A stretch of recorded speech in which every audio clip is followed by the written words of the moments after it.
media हो तपाईँ भन्नु त एकछिन तपाईँ कुन मिडिया हामी नेपाल नागरिक खबर ल होइन नेपाल नागरिक खबर तपाईँ कुन पार्टीको भन्नु त कसरी क्वेसन गर्दा तपाईँ पार्टीको हो कि हामी पार्टीको तपाईँ त हरेक आन्दोलनमा कार्यक्रममा देखिरहेको छु हामीले कहिले हरेक म जेन्जी आन्दोलनमा आज आएको जेन्जी आन्दोलनमा आज पुनः हरेक बल्ल बल्ल चिने तपाईँलाई त्यो जेन्जी आन्दोलनमा त्यो भातपाटीको काण्ड आएको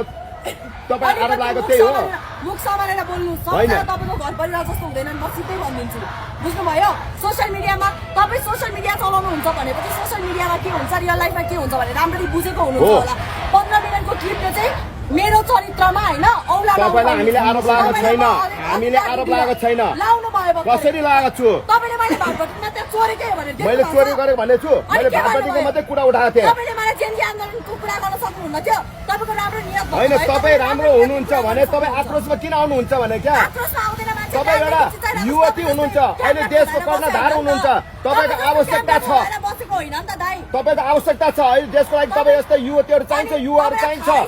अनि किन टेढो टेढो क्वेशन हैन मैले के भनेको भने एउटा समाजमा सन्देश दिँदा पनि राम्रो दिनु क्या तपाईको बिहे भएको छैन यहाँ सुन्नु तपाईको बिहे भएको छैन छोरा पाएको छैन हो बरु भन्नु न त्यसरी मिलाउन सक्यो मेरो मैले बच्चा जन्मायो भने मेरो छोराले बलात्कार गरेर म मार्दिन्छु भन्नुहुन्छ अब विकास कार्य कहिले कहिले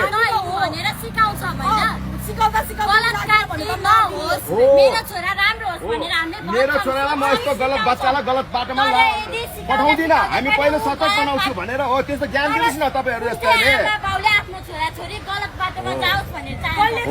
तपाईँले भनेको ठिक छ तपाईँले भनेको कुरा ठिक छ म बुझ्छु तपाईँ यसरी मिडियामा होइन भोलिको दिनमा यदि तपाईँको मिडियाले गर्दा नि कसैको ज्यान गएछ भने दाइ होइन एउटा कुरा चाहिँ याद राख्नु तपाईँको मुखमा खुट्टा हाल्न चाहिँ म आउँछु पहिला हेर्नुहोस् त्यो तपाईँ त्यो आफ्नो चाहिँ गोली चाहिँ लगाम लगाउनुहोस् क्या तपाईँ भाइरल हुनुको लागि यसरी नबोल्नुहोस् तपाईँ यसरी नबोल्नुहोस् कुनै पनि मिडियालाई तपाईँले यसरी जुत्ता हिर्काउँछु भनेर भन्ने शब्द ननिकाल्नुहोस् किनभने गलत गरेको छु भने गलत गरे भनेर सिकाउनुहोस् नि तपाईँले क्वेसन गरेको पारा के हो के हो मैले त तपाईँले बारम्बार यही भन्नुभयो मेरो बच्चा जन्मियो भने बलात्कार गर्नेलाई म सिधै मार्दिन्छु भनेर मेरो बच्चा यस्तो जन्मिएछ भनेको छु अलिकति कानले सुन्ने गर्नुहोस् है कानले सुन्ने गर्नुहोस् आँखाले हेर्ने गर्नुहोस् अनि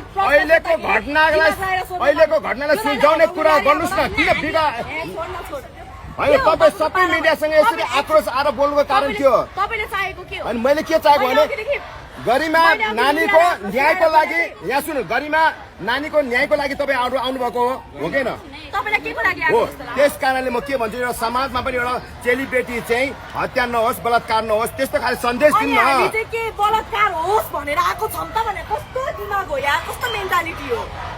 अनि तपाईँ आक्रोश आउनुपर्ने कुरै छैन एउटा ठिक छ तपाईँको कुरै त्यस्तो छ दाइ हामीले के तपाईँको कुरा र हाम्रो कुरा चाहिँ मिल्दैन है किनकि तपाईँको र हाम्रो एज ग्यापमा धेरै एज ग्याप छ होइन अनि हाम्रो जेनेरेसन एकदम फरक छ अनि हाम्रो एन्सर तपाईँको क्वेसन जस्तो हाम्रो एन्सर हुँदैन हाम्रो एन्सर जहिले पनि अलिक डिफ्रेन्टै हुन्छ क्या तपाईँ धेरै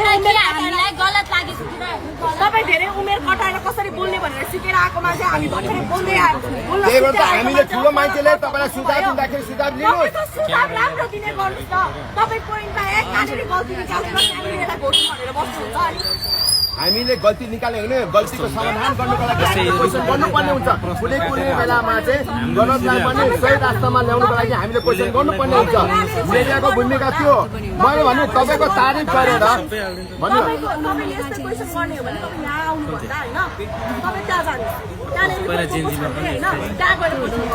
जुन तरिकाले मलाई क्वेसन गर्नुभयो होइन यसरी त्यसरी नै उहाँहरूलाई क्वेसन गर्नुहोस् मलाई चाहिँ नगर्नुहोस् म कुनै पोलिटिक्सको मान्छेहरू तपाईँले मलाई झोले भन्नुभयो मैले झोले भनेकै छैन हो तपाईँ किन आफूलाई आरोप दोषी लगाउनुहुन्छ आफैले हामीले कहिले तपाईँलाई झोले भने कुन एङ्गलबाट भने झोले तपाईँ त हावामा बोल्नुहुन्छ तपाईँले कहाँबाट डिग्री गर्नुभयो मलाई भन्नु न अब हेर्नुहोस् म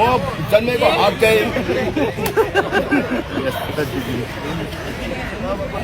यस्तो सिरियस मुडमा तपाईँ मजाक गर्नुहुन्छ हाम्रो विशेषता नै यही हो हाम्रो चाहिँ अब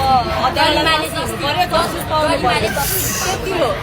यस्तो मिडियाहरूलाई चाहिँ साइड लगाइदिइहाल्नुपर्छ है किनकि बहिनी मेरो एउटा जिज्ञासा छ है जस्तो यो मृत्युदण्डको पक्षमा हामी पनि छौँ धेरै मिडियाहरू मृत्युदण्ड पक्षमा हुनुपर्छ भन्ने पक्षमा छ तर सरकारले संशोधन गर्ला नेपाल कानुनले मृत्युदण्डको अनुमति देला तर अन्तर्राष्ट्रिय कानुनमा जुन हामीले सम्झौता गरेको त्यो पनि त्यसलाई पनि फेरि सच्याउनु पर्ने हुन्छ त्यो पक्षमा अन्तर्राष्ट्रिय कानुनले त्यसलाई मान्यता नदेला अथवा समय लाग्ला सो त्यसमा अर्को पाटो के रहन्छ तपाईँले के सोच्नुहुन्छ अब समय लाग्छ भने हामीलाई चाहिँ सरकारले के भन्नु पर्यो भन्दाखेरि कति चाहिँ समय लाग्ला त होइन कति समय लाग्छ यो फाँसीको सजाय लागू गर्नको लागि चाहिँ कति समय लाग्छ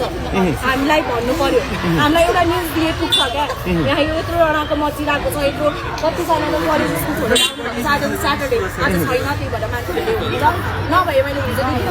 कतिजना कलेज स्कुल छोडेर आउनु भएको छ होइन यो एउटा बच्चाको न्यायको लागि हामीलाई एउटा सानो नोटिस दिएर अब यति अवधि भित्रमा चाहिँ हामीले यो नियम कानुन लिएर आउँछौँ भनेर हामीलाई समय तोकिदिनु पर्यो हामी ढुक्क भएर बस्नु पर्यो नि त होइन अब नियम आउँदैछ हामी पनि अलिक सेफ हुन्छौँ कि भनेर भन्ने एउटा बाटो हुनु पर्यो हाम्रो मेन मोटिभ त्यही हो क्या किनकि अन्तर्राष्ट्रिय स्तरमा चाहिँ एउटा पक्ष फाँसी हुनु हुँदैन यो चाहिँ यातना भयो मान्छेलाई फाँसी दिँदाखेरि भनेर फाँसीको विरोधमा एउटा सङ्गठन नै छ युएनको मातहतमा त्यो सङ्गठनमा नेपाल सदस्यता लिएको छ र नेपाल आधिकारिक सदस्य पनि हो त्यो सङ्गठनको र 1998को जुन सम्झौता भएको छ त्यो सम्झौताले गर्दाखेरि नेपालमा फाँसीको कानुन बन्न सकेको छैन है र संविधानमा पनि त्यो उल्लेख भएर आयो किनकि अन्तर्राष्ट्रिय स्तरमा नेपालले पहिल्यै अनुबन्धित भएको भएर यो आधारमा चाहिँ अलिकति बाधाहरू त छन् होइन त व्यवधान पनि तपाईँहरू